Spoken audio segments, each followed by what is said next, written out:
wabarakatuh. Halo sahabat RSUD Bung Fatimah Kota Batam. Salam sehat dengan saya Dr. Gigi Daeng Silvi Pramadewi dan narasumber kita Dr. Gigi Edmond Apreza SPBMM spesialis bedah mulut. Halo Dr. Edmond. Halo dok. Sehat dok? Alhamdulillah sehat dok. Oke, baik. Jadi hari ini saya dengan Dr. Edmond nih akan berbincang-bincang terkait mitos atau fakta tentang kesehatan gigi dan mulut yang beredar di masyarakat nih dok. Jadi nanti saya akan tanya-tanya nih dok terkait sebenarnya mitos atau fakta dok tentang kesehatan gigi dan mulut yang saat ini beredar. Kayaknya ini lagi ngetren sekarang nih dok. Yang lagi ngetren dok, benar. Jadi yang lagi ngetren saat ini tuh yang lagi viral-viralnya nih dok. Katanya kalau misalnya kita cabut gigi atas dok, itu bisa menyebabkan kebutaan dok. Itu benar atau enggak dok? Sebelum saya untuk memutuskan mitos atau fakta dok, kita harus tahu dulu dari anatomi dari sarafnya, dari letaknya, ke posisi giginya dan infeksinya. Nah, seperti kita ketahui, untuk saraf mata sama saraf gigi dan saraf rahang atas itu pasti berbeda dok. Dan itu memang posisinya dekat tapi berbeda dari percabangan sarafnya. Jadi kalau misalnya kita cabut gigi buta, kira-kira itu mitos atau fakta dok?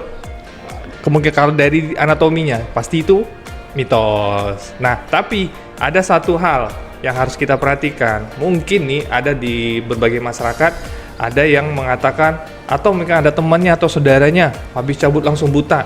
Nah, kita harus lihat dulu kronologisnya. Bukan berarti habis cabut dia langsung buta, tidak. Mungkin dia ada penyakit penyerta sistemik kayak gula, diabetes, mungkin ada stroke, ada jantung, hipertensi dan lain sebagainya. Jadi memang dalam hal ini jangan hanya menjudge dulu habis cabut gigi langsung buta. Nah, gitu itu nggak boleh. Jadi kita harus tahu dulu riwayat medisnya, riwayat klinisnya kita harus tahu dulu. Tapi mungkin di masyarakat itu pasti dia akan mengatakan itu ada sebab dan akibat. Jadi misalnya dia mau pencabutan, itu loh kemarin habis cabut matanya jadi buta. Nah, jadi kan omongan-omongan masyarakat jadi lebih membesar dan jadi lebih banyak dan akhirnya tercetuslah suatu statement bahwa pencabutan gigi bisa menjadi buta gitu. Tapi kalau bagi saya itu tidak, itu adalah mitos.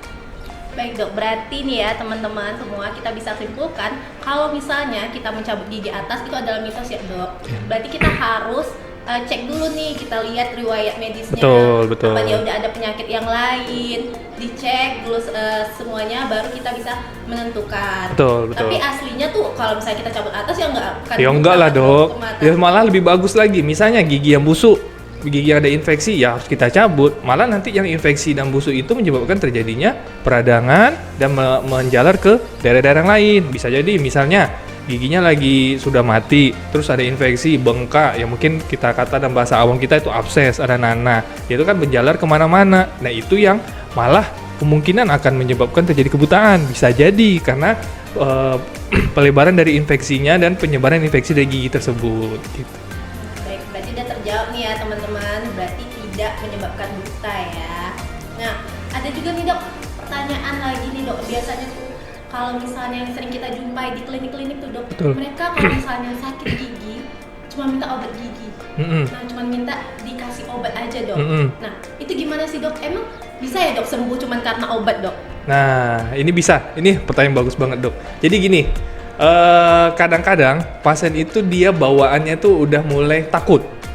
Dan ada juga dia merasa, mungkin teman-temannya atau saudaranya juga, dengan minum obat ini, beli di apotik, beli di toko obat, ini bisa sembuh loh. Padahal situasi dan keadaan dari gigi tersebut itu pasti akan berbeda dengan yang punya saudaranya. Jadi kalau saya, sebaiknya jangan hanya meminta obat, tapi kalau saya pergi ke dokter gigi, periksa giginya. Ya mungkin apakah bisa ditambal atau perawatan ataupun mungkin memang sudah nggak bisa diselamatin, ya harus dicabut. Jangan ngikuti tren lah. Tren apa gini? Misalnya temennya, saya minum obat ini manjur, cocok. Padahal kondisi yang punyanya temennya sama saudaranya itu tidak akan sama dengan kondisi gigi dia. Nah ada juga seperti ini, orang tuanya, kamu minum ini ya, kamu pakai ini ya. Nah padahal nggak akan sama kondisinya dengan kondisi gigi dia tersebut gitu. Jadi kalau saya mending daripada beli obat itu akan menambah ya kalau cocok, kalau enggak berarti secara otomatis berarti nanti lama-lama dia akan resisten terhadap obat tersebut. Jadi kalau minum obat lagi dia nggak akan mempan. Itu kalau saya.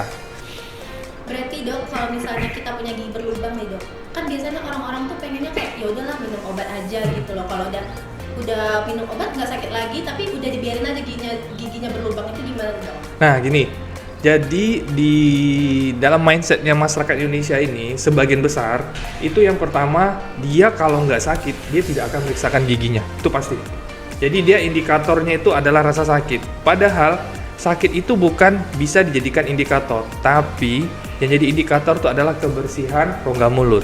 Dengan apa kita bisa tahu kebersihannya? Ya yang pertama kita cek secara berkala ke dokter gigi, apalagi sekarang kan sudah eranya BPJS dan eranya yang semua orang bisa untuk berobat masalah gigi.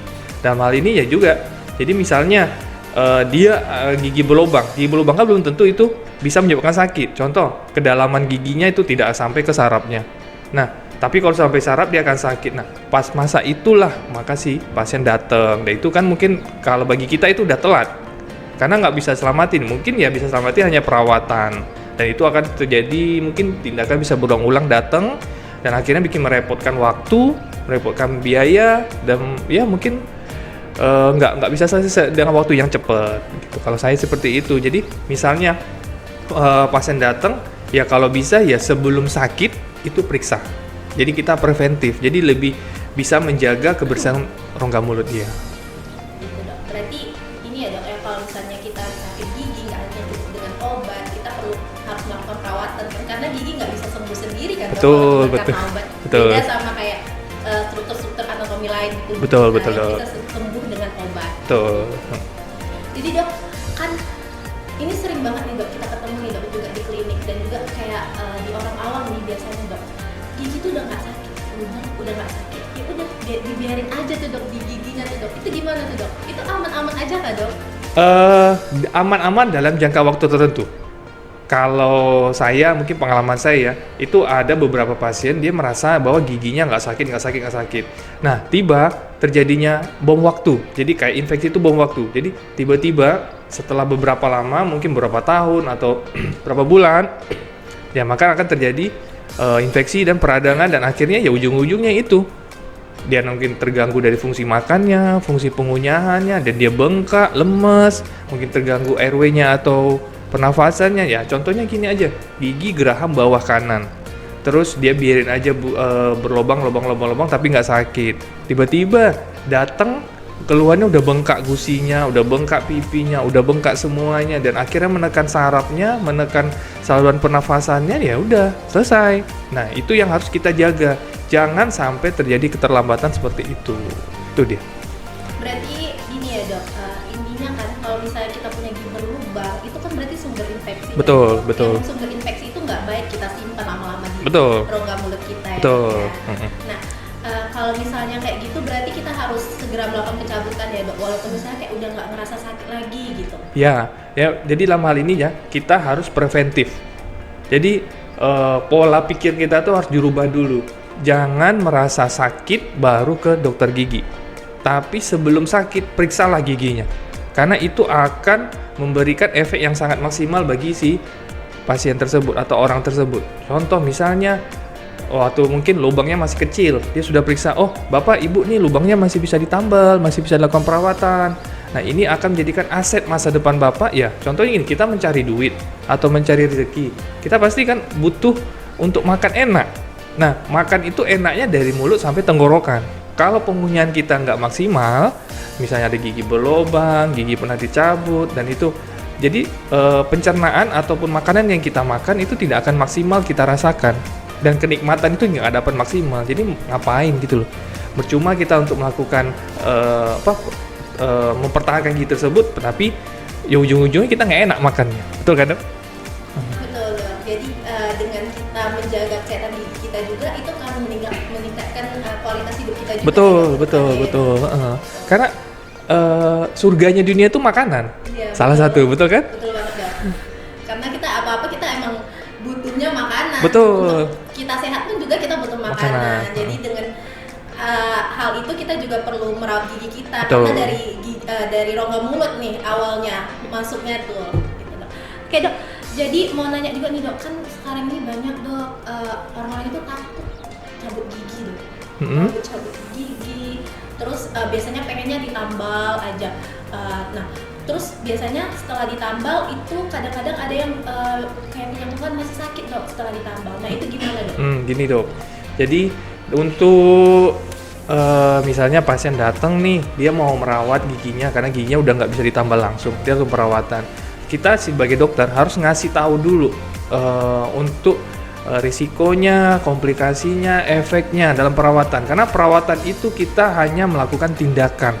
Nah tindakan itu untuk apa? Ya berusaha supaya si gigi itu masih bisa diselamatkan dan tidak nyeri lagi dan tidak sakit lagi. Tapi usaha itu pasti ada faktor risikonya. Bisa risiko untuk berhasil dan faktor gagal. Nah, kita harus kasih tahu dulu. Jangan perawatan ini kita kasih janji-janji, misalnya, oh ini bisa bagus lagi, bisa gini-gini, bisa gini. Oh nggak boleh. Jadi si pasien itu merasa, oh ini kita mencoba untuk melakukan perawatan sehingga si gigi itu bisa kita selamatkan. Tapi kalau misalnya dari awal kita udah ngasih, oh ini bisa gini-gini, ini udah bisa lakukan tindakan, nanti bisa pulih 100%, ya nggak bisa. Karena gigi yang melakukan perawatan tuh ya diistilahkan tuh giginya sudah mati. Jadi kita sterilkan, kita baguskan lagi supaya tidak ada infeksi bakteri di dalam sehingga dia bisa bekerja maksimal untuk melakukan pengunyahan. Seperti itu dok. Gitu ya. Berarti kalau misalnya penambalan itu tidak 100% kita akan berhasil tidak sakit lagi gitu kan, pasti tetap ada resikonya. Betul, risikonya, faktor risikonya. Ya namanya perawatan ya, gigi udah mati, udah infeksi, ya tidak mungkin 100% kita pulih. Paling itu maksimal 80-90%. Dan itu juga ada batas jangka waktunya. Kalau misalnya dia sudah sampai ke abses, udah sampai bernanah, ya itu agak berat. Tapi kalau hanya sekedar infeksi biasa, misalnya nyeri biasa, mungkin itu bisa 100%. Tapi kalau sudah infeksi jangan. Berarti itu yang hal-hal yang harus kita pertimbangkan. Betul. Nah, ini ada juga nih dok kayak yang menyebar. Enggak, ini pertanyaan saya sih dok sebagai perempuan. Nah, kalau misalnya kita mau cabut gigi dok, tapi kalau kita kan perempuan ada masa-masa menstruasi. Nah, itu boleh atau enggak sih dok sebenarnya? Nah, gini dok, ini bagus banget nih menstruasi untuk bagi-bagi para teman-teman sekalian ya. Menstruasi itu kadang-kadang bagi wanita itu ada beberapa hal yang terjadi. Contohnya misalnya ada yang HB-nya jadi turun, mungkin maaf darah mensnya itu lebih banyak keluar sehingga efeknya kan kondisi fisiknya menurun. Nah, jadi untuk fase menstruasi wanita-wanita kalau kondisinya tidak stabil itu kita sarankan nggak usah lakukan tindakan pencabutan atau tindakan perawatan.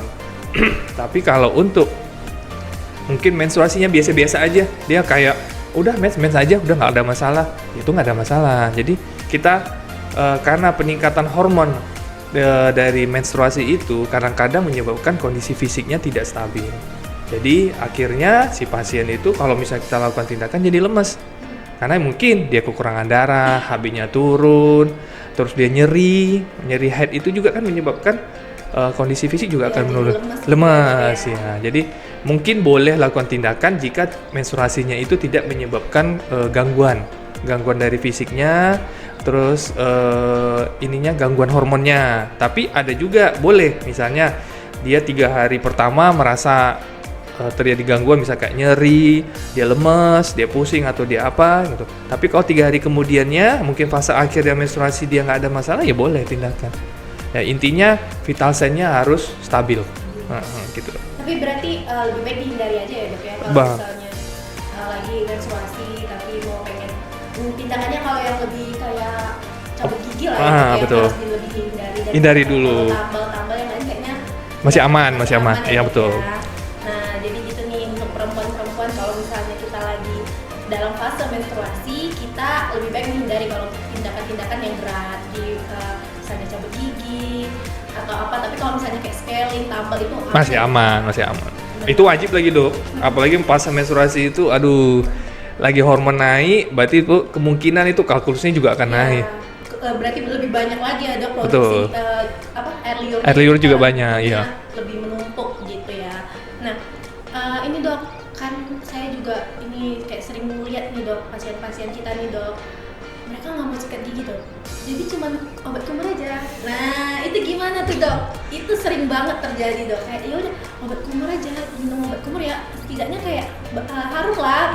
Betul. Nggak usah sikat gigi, males gitu. Berarti indikatornya tuh bau. Nah ya bau. Betul. Dok. Jadi kalau nggak bau berarti aman, berarti bagus, bersih gitu kan. Iya. Nah gini dok, dengan obat kumur itu hanya untuk membantu misalnya sikat giginya itu misalnya plak-plaknya udah kita lepasin, udah kita sikat, dia otomatis kan masih tertinggal. Nah dengan kumur itu bisa membantu membersihkan sisanya. Tapi untuk sebagai utama itu nggak bisa. Kalau itu sebagai utama, secara otomatis plak-plaknya akan hilang dengan kumur. Walaupun obatnya itu memang mungkin ada beberapa produk yang mengatakan bahwa dengan kumur bisa menghilangkan plak sama karang gigi, ada beberapa Dok, produk. banyak banget tuh dok kayak seliweran di TikTok. Ya. Kayak dia abis kumur tuh Dok, keluar Semua. giginya dok. Jangan percaya, itu jangan percaya. Hoax, jangan percaya. Nggak bisa. Karena plak atau karang gigi itu sangat menempel di gigi kita. Jadi kalau caranya ya itu kita harus menggunakan alat. Apa alatnya ya? Seperti sikat gigi ataupun dengan menggunakan scaler alat di dokter gigi itu harus dilepaskan pelekatannya. Tapi kalau hanya dengan obat kumur nggak bisa dok. Itu hanya membantu. Jadi misalnya kita habis sikat gigi, terus kita melakukan kumur. Nah kumur itu memang sebagai antiseptik.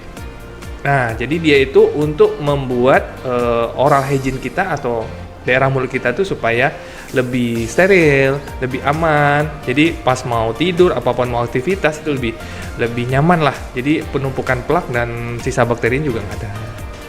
Ya dok, berarti nggak itu hoax ya dok. Kalau misalnya kita kayak emang obat kumur aja tuh emang cukup gitu untuk bersihin karang gigi. Wah nggak boleh teman-teman ya, nggak boleh. Kalau misalnya itu ada produknya, nggak usah Nggak usah. lagi Iya. ya berarti dok. Jadi untuk apa dokter gigi? Iya, karena karang gigi itu sebenarnya keras banget kan dok. Keras. Pakai alat aja sulit untuk Sulit. melepaskan. Dia kan Apalagi itu pakai- demineralisasi. Jadi kayak semacam mungkin kalau itu kayak macam batu lah, Iya. batu karang lah di dalam gigi. Jadi kalau kita pegang tuh keras banget.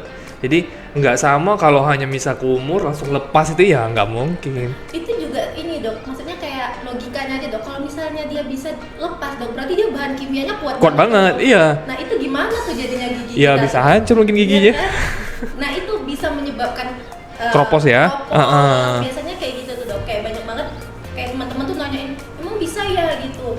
Terus juga ada sekarang nih dok kayak bleaching gigi yang tempel-tempel itu dok. Aduh. Itu kayak teman-teman tuh udah banyak juga tuh dok yang beli kan. Aduh dah Jangan. Kita nggak tahu bahannya itu apa dok. Iya. Pertama bahannya kita nggak tahu. Yang kedua mungkin yang ditampilkannya itu before afternya mungkin udah editan. Bisa jadi yang before-nya seperti ini, yang udah afternya mungkin yang kasih orang lain, yang apa jadi otomatis dia jadi lebih bersih. Nah yang ketiga itu kita nggak tahu sterilnya gimana. Kadang ada kadarnya loh, kayak misal bleaching. Mungkin dokter Dayang tahu ya, bleaching itu kan udah kandungannya berapa. Itu harus ada kita untuk takaran gigi. Iya, takaran giginya. Sembarang. Letakin di gigi itu Iya dok. betul, nanti kena ini efeknya. Jadi memang hal seperti itu jangan teman-teman sekalian ya, jangan sampai terkena rayuan lah. Iya. Rayuan dari iklan-iklan tersebut yang menyebabkan yaitu nanti efeknya itu kita nggak akan tahu ke depannya gitu. Tapi saran saya ya kalau memang itu pingin muting gigi nih atau pingin giginya bersih atau gimana ya udah ke dokter gigi itu lebih aman. Iya, jadi kalau misalnya mau bleaching atau apa-apa emang harus dilakukan di dokter gigi. Betul, ya. Karena kalau kita sendiri ya dok, misalnya beli itu kita nggak tahu kan bahannya apa. Betul. Dok. Misalnya bahan kimianya kuat atau enggak ya. Balik lagi itu bisa bikin gigi kita keropos, Betul. bisa bikin gigi kita lebih sensitif. Betul. Ya. Heeh. Banyak banget tuh dok. Terus juga dok, nih saya sering juga punya. Dokter pernah lihat nggak sih dok iklan yang kayak nambal gigi sendiri dok? Itu saya sering banget tuh lewat tuh. Aduh. Betul. jadi kayak, Kayak bener karet itu kan? Iya benar, Heeh. ditempelin tuh dok ke giginya. Langsung jadi gigi. Jadi ditambal sendiri tuh dok. Itu gimana tuh dok? Itulah makanya bahan tambalan itu kita seperti tahu ya dok ya. Bahan tambalan itu bukan seperti kayak kenyal-kenyal gitu enggak. Bahan tambalan itu ada suatu bentuk dia semi liquid kalau saya tuh atau semi padat lah ya. Iya. Semi padat yang akan kita tempel ke giginya dan itu bahannya itu dia akan bereaksi terhadap gigi dan itu akan dia akan lengket dengan menggunakan sinar laser yang light curing ya. Jadi si tambalan itu harus betul-betul menempel dan sesuai dengan bentuk yang telah kita bentuk. Misalnya kita menambal nih, kita lihat dulu tuh bentuk tambalannya, bentuk kariesnya atau bentuk lubangnya. Nah itu kita sesuaikan dengan teori kita. Nah ya, jadi setelah terbentuk yang untuk tempat tambalannya, jadi secara otomatis kita masukin tambalannya. Tapi kalau misalnya ada karies, ada lubangnya belum bersih, terus kita tempel, siap-siap aja. Itu udah berkembang biak. Siap-siap aja. Karena bahan tambalan yang kita gunakan juga udah maksudnya kayak udah disesuaikan untuk bisa di rongga mulut gitu ya. Betul, sudah bisa langsung beradaptasi. Bener. Emang kalau semua bahan tambal itu nggak sekuat gigi asli ya dong. Betul. Jadi memang kayak gini, cuman kalau misalnya yang beredar luar di masyarakat itu yang sering dibeli sendiri, ditambal sendiri, itu berarti kita kan nggak tahu ya dok. Nggak tahu bahannya dari dan apa. mereka juga nggak, misalnya itu giginya bolong, mereka juga nggak bersihin dulu tuh Betul. bakteri-bakterinya sebelum ditambal gitu. Ya sama itu, yang saya bilang itu kita menyimpan bom waktu. Iya betul dok. Jadi apalagi infeksi di gigi. Di gigi itu salah satunya bakteri yang tidak perlu oksigen. Jadi kalau misalnya kita tutup lagi, secara otomatis oksigen nggak masuk, dia makin berkembang. Dia Tuh. makin hidup tuh di Makin situ. hidup di dalam. Sama kalau misalnya kita ngomongin bom waktu nih dok, sama kayak kita pakai gigi palsu, tapi masih ada sisa akar. Itu juga. Masih ada sisa-sisa gigi yang dikikis dok, sengaja Betul. dikikis tutup tuh dok. Nah itu gimana tuh dok? Nah, Banyak banget tuh. Ibu-ibu pasti kalau dibuka tuh aduh. masih ada sisa giginya. Masih ada sisa giginya. Jadi gini dok, beredar di masyarakat tuh ya. Tapi maaf, saya bukan mau untuk merendahkan sejawat yang lain atau gimana. Beredar di masyarakat bahwa pasien-pasien itu asal tertutup aja itu aman. Contohnya, jadi misalnya gigi udah patah, udah tutup aja gigi palsu, aman, itu nggak ada masalah. Itu udah beredar di masyarakat seperti itu. Dan secara otomatis itu akan membuat semacam bom juga di dalam mulutnya. Jadi misalnya gini, gigi udah tinggal sisa akar, kita biarin terus, udah nggak apa-apa, nah, tutup aja pakai gigi palsu. Jangan harap, itu malah itu akan memberikan suatu kehidupan. Ya, kehidupan baru di situ berkembang. Nah, bakteri sana. Jadi ya udah siap-siap aja. Nggak, itu kalau saya ya prediksi setahun 2 tahun lah. Jadi nanti karena ibu-ibu ini biasanya kan dikasih tahu, diedukasi sama nggak tahu lah ini orang-orang dari mana ya dok ya. Ini biar buat giginya kuat. Iya, betul. Biar giginya nggak jatuh. Betul. Ada gigi di dalamnya itu biar nggak jatuh. Iya, untuk pegangannya katanya. Katanya nggak pegang. Padahal kalau misalnya nggak ada gigi pun bisa kan dok? Bisa. Dibuatkan kalau misalnya benar-benar dibuatkan di dokter gigi ya dok. Betul, ya. betul. Bisa kalau full bahkan nggak ada gigi itu bisa nggak akan tanggal. Betul, gitu, betul. Nah ya gitu, jadi teman-teman kalau misalnya intinya kalau misalnya dari yang pembicaraan kita ini ya dok ya, yang tentang bau waktu ini, janganlah kita nyimpan Betul. suatu hal yang itu tuh kita udah tahu nih nggak baik di rongga mulut kita simpan. Betul. Nah, itu nanti efeknya bukan sekarang, Nanti jangka jangka panjang, betul. Bahkan kalaupun sekarang tuh pasti udah kelihatan kan dok, sedikit-sedikit seperti bau mulut. Bau mulut. Terus dia kayak apa namanya? Gusinya memerah, gitu. meradang. Nanti kalau sikat gigi juga pasti sering berdarah. Sering berdarah, gitu. betul. Nah, kalau ngomong-ngomong tadi dok, bau mulut nih dok, emang kalau misalnya bau mulut itu kita bisa ya dok, maksudnya kayak disebabkan oleh pencernaan gitu dok? Atau bau mulut tuh emang karena kita kurang sikat gigi aja sih dok? Atau gimana? Gini, kalau dari teorinya dok, biasanya kalau bau mulut itu ada faktor penyebab. Beberapa faktor penyebab. Ya, yang pertama mungkin bisa jadi karena asam lambung. Asam lambung, jadi mungkin pola makan yang salah, terus dia tidak teratur, dan akhirnya asam lambungnya naik sehingga gas lambungnya naik ke atas dan itu menyebabkan bau. Itu bisa. Nah, yang kedua, itu kemungkinan dari penumpukan sisa-sisa plak atau karang gigi. Yang ketiga, itu banyaknya gigi yang berlubang yang dibiarin aja tanpa perlu dibersihkan dan tanpa perlu diambil. Nah, jadi kalau saran saya nih, sebaiknya itu pintu masuk harus dibersihkan dulu. Apa pintu masuk? Ya, rongga mulut kita. Yang pertama ya mungkin bersihkan karang gigi, kita rutin. Mungkin sekali 6 bulan, apa sekali setahun. Tapi kalau bagi yang merokok atau minum alkohol, kopi dan sebagainya itu jangan dok. Kalau saran saya 3 bulan deh. Iya. Itu udah penumpukan plaknya cepat. Udah cepet banget. Bau mulutnya juga aduh kelihatan Kelihatan banget. Nah, nanti kalau habis itu udah 6 bulan, habis itu setahun cek lagi. Nah, terus gigi-gigi yang berlubang gimana dok? Ya udah, kalau misalnya yang bisa ditambal tambal. Tapi kalau nggak bisa ditambal, perawatan. Kalau nggak bisa juga cabut. Nah, nanti harus diisi gigi palsu. Wajib. Wajib. Karena apa ya? Pertama, ya coba gini dok. Salah satu gigi kita hilang. Habis itu kita ngunyah. Nyaman nggak kira-kira? Kurang nyaman. Nah, makanya dibikin gigi palsu supaya fungsi pengunyahan itu jadi lebih maksimal. Ya memang untuk gigi palsu itu ya mungkin berbagai banyak bentuk dan berbagai banyak bahan. Tapi dalam hal ini semua gigi palsu itu harus sesuai dengan bentuknya dan sesuai dengan ukuran dan sesuai fungsinya. Nah, misalnya gigi palsu A untuk yang si B itu akan berbeda. Jadi gigi palsu itu butuh proses adaptasi. Iya dok. Berarti juga untuk kalau efek jangka panjangnya nih kalau kita nggak buat gigi palsu bisa Bergeser, gigi kita bergeser. kan, dok? Kayak logikanya aja nih kita ada gigi kita gini-gini nih kan dok, nih atas bawah. Terus kalau misalnya ininya kosong nih sebelah sini Betul. ada ruang, jadi lama-lama ini bakalan mereng kan? Betul, mereng. Gitu teman-teman. Jadi kalau misalnya ada gigi berlubang itu harus dicabut, dan kalau misalnya udah dicabut harus dibuatkan gigi palsu gitu. Jadi jangan, kadang orang tuh kayak males gitu loh dok, kayak malu buat gigi palsu, terus atau kayak nggak nyaman di rongga mulutnya, kayak mereka kayak menganggapnya aduh nggak masalah gitu kan, tapi sebenarnya kita banyak loh efek jangka panjang yang disebabkan gigi hilang itu. Selain tadi yang miring, selain susah makan, itu juga bisa menyebabkan yang ini dok kayak clicking gitu ya. Ya betul. Nyeri sendi. Nyeri sendi gitu. Ya. Nah itu teman-teman.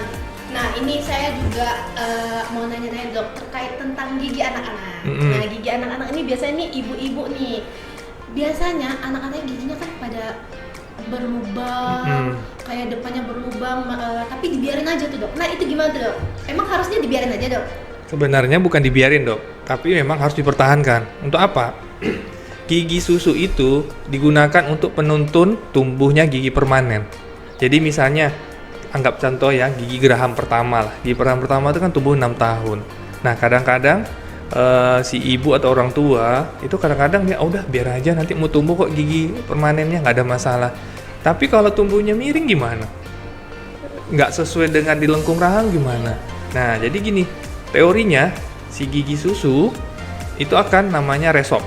Resop itu akan hancur dan digantikan oleh si gigi permanen. Tapi kalau si gigi susunya sudah hilang duluan, penuntunnya nggak ada lagi. Jadi bisa kemana-mana tuh. Nah, bisa miring, gitu. bisa pokoknya tidak sesuai dengan jalurnya. Jadi makanya dalam hal ini ya kalau bisa itu ada fase emasnya anak-anak. Usia emasnya anak-anak dari usia berapa? Dari usia 6 sampai 12 tahun. Itu fase masa gigi bercampur. Itu yang sangat rentan. Dan itu kadang-kadang di ibu-ibu atau masyarakat Indonesia itu kadang-kadang udah biarin aja nanti gigi permanen mau tumbuh kok nggak ada masalah. Tapi itu salah. Harus mempertahankan gigi susunya sampai semua gigi permanennya keluar atau erupsi. Jadi hal seperti bentuk gigi bisa rapi, lengkung rahangnya bisa bagus, dan si anak itu bisa memaksimalkan giginya seumur hidup. Jadi si gigi permanen itu tidak ada yang bolong. Mungkin ya pasti ada yang bolong ya dok ya. Mungkin selama pemakaian pasti ada bolong ya, tapi tidak terlalu parah. Mungkin bisa dilakukan tambal atau gimana. Jadi si anak itu tidak merasa bahwa si giginya itu hancurnya lebih cepat dari waktunya. Jadi dia bisa dipakai untuk yang jangka waktu yang lama. Betul. Jadi tapi juga kalau misalnya emang sudah waktunya tanggal ya jangan juga dipertahankan kan. Betul. Kalau misalnya udah goyang dan waktunya nih waktunya tanggal nih ya harusnya dicabut. Nah dok saya juga ada pertanyaan nih dok. Misalnya kita sariawan itu dok kan yang sering beredar itu kita harus banyak-banyak makan vitamin C. Betul. Harus makan jeruk, harus makan apa gitu semuanya. Pokoknya biasanya yang kayak gitu tuh dok. Sebenarnya gini dok, sariawan itu bukan defisiensi vitamin C, bukan kekurangan vitamin C, tapi semua kekurangan vitamin. Nah, misalnya contoh, sariawan itu kan berbagai macamnya ya, mungkin defisiensi vitamin. Kedua, mungkin bisa jadi karena ada trauma, bisa karena gigitan, atau kena makanan, atau kena kimia. Nah, itu banyak. Jadi tidak semerta-merta setiap sariawan harus vitamin C, tidak. Kalau saya lebih menganjurkan semua vitamin. Semua vitamin ya dok? Harus dipakai semua vitamin. Berarti yang harus kita lakukan itu adalah kita sehat lima sempurna lah. Iya, betul, kita betul, ya. betul. Sariawan itu akan sembuh sendiri. Iya. Asal makanan yang kita makan sama sumber vitamin dan mineralnya itu cukup untuk tubuh. Kan harus regenerasi lagi, kan dia butuh regenerasi. Jadi sariawan itu semacam seperti luka lah. Luka pada bibir atau pada langit-langit pun ataupun pada daerah lidah gitu. Jadi dia butuh proses untuk pemulihan. Oke, Dok. Nah, ini udah selesai nih semua pertanyaan dari saya. Terima kasih banget Dr. Edmond. Nih mungkin dari teman-teman bisa kalau misalnya ada yang mau ditanya-tanyakan lagi atau misalnya mau perawatan, jangan lupa ke RSUD Bung Fatima di Poli Gigi. Nah, di RSUD ini kita punya beberapa dokter spesialis. Yang pertama ada Dr. Edmond, spesialis bedah mulut. Kita juga punya spesialis konservasi dan juga yang terbaru kita punya spesialis perio. Jadi kalau misalnya teman-teman ada masalah terkait gusit atau terkait giginya goyang-goyang semua tapi masih sehat, nah itu bisa dikonsulkan ke spesialis perio. Tapi kalau Dr. Edmond kita konsulkan untuk spesialis membedah, cabut-cabut gigi gitu loh. Nah, baik, terima kasih teman-teman, sahabat sehat RSUD Bung Fatima Kota Batam. Ketemu lagi sama kita. Terima kasih Dr. Edmond. Ya, terima kasih semuanya. Yuk.